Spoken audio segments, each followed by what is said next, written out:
Bhishma news Kannada ಚಾನೆಲ್ಗೆ ಸ್ವಾಗತ.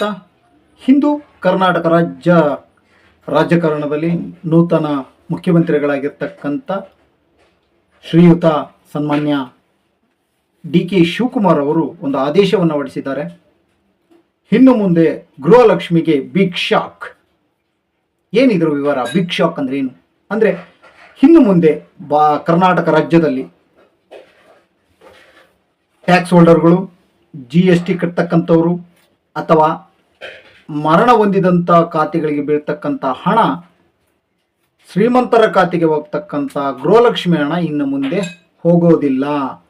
ಇದು ಕೇವಲ ಬಡವರಿಗೆ ಮಾತ್ರ ಹೋಗಬೇಕು, ಉಳ್ಳವರ ಪಾಲಾಗಬಾರ್ದು, ಧಣಿಗಳ ಪಾಲಾಗಬಾರ್ದು, ಶ್ರೀಮಂತರ ಪಾಲಾಗಬಾರ್ದು ಎಂಬ ಒಂದು ದೇಹದೊಂದಿಗೆ, ಒಂದು ಉದ್ದೇಶದೊಂದಿಗೆ ಕರ್ನಾಟಕ ರಾಜ್ಯದಲ್ಲಿ ನೂತನ ಮುಖ್ಯಮಂತ್ರಿಗಳಾಗಿರ್ತಕ್ಕಂಥ ಶ್ರೀಯುತ ಸನ್ಮಾನ್ಯ DK ಶಿವಕುಮಾರ್ ಅವರು ಈ ಆದೇಶವನ್ನು ಹೊರಡಿಸಿದ್ದಾರೆ. ಈ ಒಂದು ಆದೇಶದಲ್ಲಿ ಎಲ್ಲವನ್ನ ಪರಿಷ್ಕರಣೆ ಮಾಡಬೇಕು, ಪ್ರತಿಯೊಂದು ಖಾತೆಯನ್ನು ಪರಿಷ್ಕರಣೆ ಮಾಡಿ, ಇವರು ನಿಜವಾದ ಫಲಾನುಭವಿನ, ಶ್ರೀಮಂತರ, ಇವರು GST ಕಟ್ತಾ ಇದ್ದಾರ, ಇವರು ಟ್ಯಾಕ್ಸ್ ಹೋಲ್ಡರ್ಗಳ, ಇವರು ಉದ್ಯಮಿದಾರರ, ದೊಡ್ಡ ದೊಡ್ಡ ಉದ್ಯಮಿದಾರರ ಅನ್ನೋದನ್ನು ಪರಿಷ್ಕರಣೆ ಮಾಡಿ ಎಂಬ ಒಂದು ಸಂದೇಶವನ್ನು, ಒಂದು ಸುತ್ತೋಲೆಯನ್ನು ಹೊರಡಿಸಿದ್ದಾರೆ.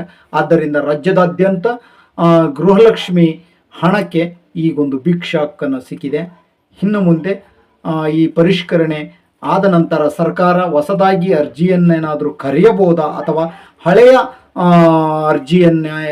ಹಳೆಯ ಒಂದು ಇದನ್ನೇ ಮುಂದುವರಿಸಬಹುದಾ, ಅದರಲ್ಲಿ ಪರಿಷ್ಕರಣೆ ಮಾಡಿ ಕೊಡ್ತಾರಾ ಅಥವಾ ಹೊಸ ಅರ್ಜಿಯನ್ನೇನಾದರೂ ಮತ್ತೆ ಕರೀತಾರ ಎಂಬ ಸುದ್ದಿಗಳು ಹರಿದಾಡ್ತಾ ಇದೆ.